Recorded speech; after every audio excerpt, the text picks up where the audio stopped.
I'm here with fellow Tumblrette. Hi guys. Alexx. In Wonderland. I'm in Busan, guys. Seoul is better than me. But not really. We've been meaning to do this video for a long time. You know what? Yeah. We tried to do this video several times. Like, I know she's been up to Seoul like quite a few times. I'm like, Alexx, we gotta shoot this video. Alexx. Alexx is like, nah, girl, we gotta get to the club. Go Really? to the club. Is that how it went? Yeah. I don't remember it that way. So let's get into it. We have your questions on our phones. Don't come trying to scalp us, snatch our edges, drag us, because you don't agree with our opinion. Our own unique experiences, and we've developed our own opinions about our lives here, and you know, you guys want to know what we think, so we're gonna tell you. So put your big girl panties on and your big boy draws, and let's do this. This is from Twitter. ROK Life. He also has a vlog in Korea. Kill! What's the vibe like? Is it like New York versus LA? What you talking about, Willis? You live in Korea! Okay, he must mean Busan versus Seoul. I'm gonna say that Busan is definitely not like New York, and Seoul is. So Seoul is more like a New York or a Los Angeles. both mixed together. So a sprinkle of each, a dash. Los Angeles and New York have completely different vibes. Like, one is, hey, yo, Jimmy, bring the car around. Like, was that like a Cockney London accent? That just I think so. I think so. Okay, well, Seoul is more like New York, and Busan is not like LA. And LA seems more fast-paced. Everybody's all like dressed to the nines all the time. I don't think Busan is like that at all. Like, we're more chillaxed here. All right, next question. This one is from an anonymous person. Hey, I was wondering how you think a 5'9", lighter-skinned black girl would be perceived in Korea. I do like fashion a lot and listen to Korean music, watch their dramas. I'm very interested in the culture and I'm looking into learning the language. All right.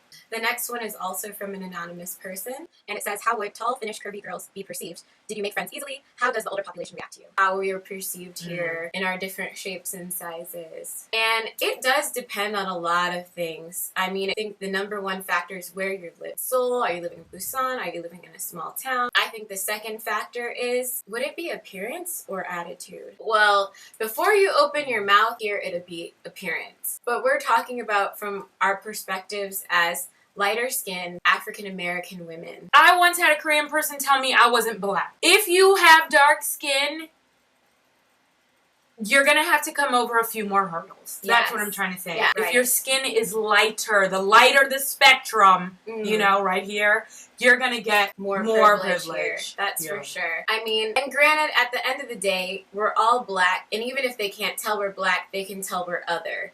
And they can basically guess that we're not white. So, what gave that away? So you know, we are going to have different experiences. Second of all, I'm 5'1". How tall are you? You don't know how tall you are? Sorry. She doesn't know how tall she is. What but is the use of knowing my height? There was no point. I don't know. To fill out, you know, ID applications. I've known some people here, at least in Busan, who are men of color, specifically black men, who are taller, and people react to them and perceive them differently, I think, than like a shorter black man. Is it in a positive light or a negative light? I think it's in a negative light. Really? Usually. Sometimes I think it can be in a positive light, like, oh, you look like a model, you're really tall, you know, stuff like that. But first of all, Anon, you need to be comfortable in the skin you're in. Right. Because if you come over here wondering about how they're going to perceive you, are they going to accept you? You're going to be eaten alive mentally, emotionally. But someone had told me once, you look different. You don't look like everyone else. You are going to stand out. If you're 5'9", what, are you not going to come? Because you're 5'9"? Your struggle is going to be finding shoes and pants that fit. Right. People are going to like you if you're open and you want to talk and you want to have fun. Now, That's a bit easy to say, right? For like right. taller people. Right. Weight is another issue. They're going to be a lot more judgmental about your weight. I think there's a perception to some people that in Asia there's no thick people, there's no big bone people. That's not true. Right. There's big people here. The way people react, you would think there weren't any thick people here, but there are thick people here. You have to be confident. Walk out like, I'm a grown woman. I can do whatever I want. Okay. Anonymous says, hi there. I'm planning on moving to South Korea to teach for a year. And I'm worried that I've waited too long and I'm too old to fully enjoy it. I'm currently 28, but will most likely be 29 by the time I make it there. Would it be terribly rude to ask how old you were when you moved there? I know you get that question a lot. Do you think my age will keep me from making friends there? No. I ain't telling my age. I'm going to be forever a mystery. And first of all, I mean, I'm 28 years old. What about you, Kelly? Yo, I'm not saying my age.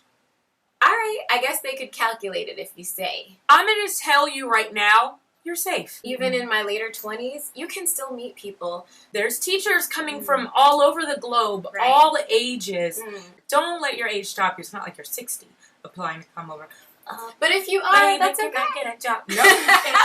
If you're 60 trying to come over and teach English. They say in the application you can be maybe up to 60 something. At least when I applied. It was a minute ago. I'm trying to get a job. Hand me my razor. Is that how 6-year-olds talk? I'm trying to get a job, yeah. Age ain't nothing but a number. Throwing down ain't nothing but a thing. All right, next question. Hey, Siobhan. Hey. Okay, we both know who you are. We were actually really excited to see you. see your message on your in the inbox. And your question is actually really good. Yeah. So I'm gonna read it. I am so excited that you and Alexx in Wonderland are doing the video. I'm just kidding, girl. I want to know if you could go back and give yourself any advice before coming to Korea. What would you say? This is a good question. Yes. And you first. Okay, let me tell you. If I could go back in time.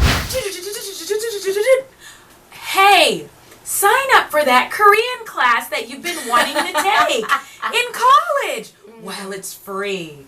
Nah, I ain't got no time for that. You would have done. Like, on top of not rushing, take your time.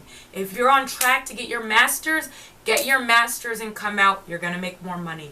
If you're in a teaching credential program, get your teaching credentials. You're going to make more money when you come. That's one thing I really regret. First thing is not to care so much what people think of me. I definitely struggle with confidence. I think if I didn't care as much what people thought of me, I'd go out for more things, maybe be a little bit more active and fearless about meeting new people. Right. The second thing, tell myself to save some more money. But if I had started 5.5 years ago. Thank you for sending us your questions. So if you want to check out the rest of this video, you can head over to my channel, Alexx in Wonderland, 2 X's. We'll link it down below. Yep, so you can get all this goodness, the second half of the video on Alexx's channel. It'll be out next week for you guys. Do you feel like K-hip-hop men have a fetish for tan/black women? But like, he came up and he was like,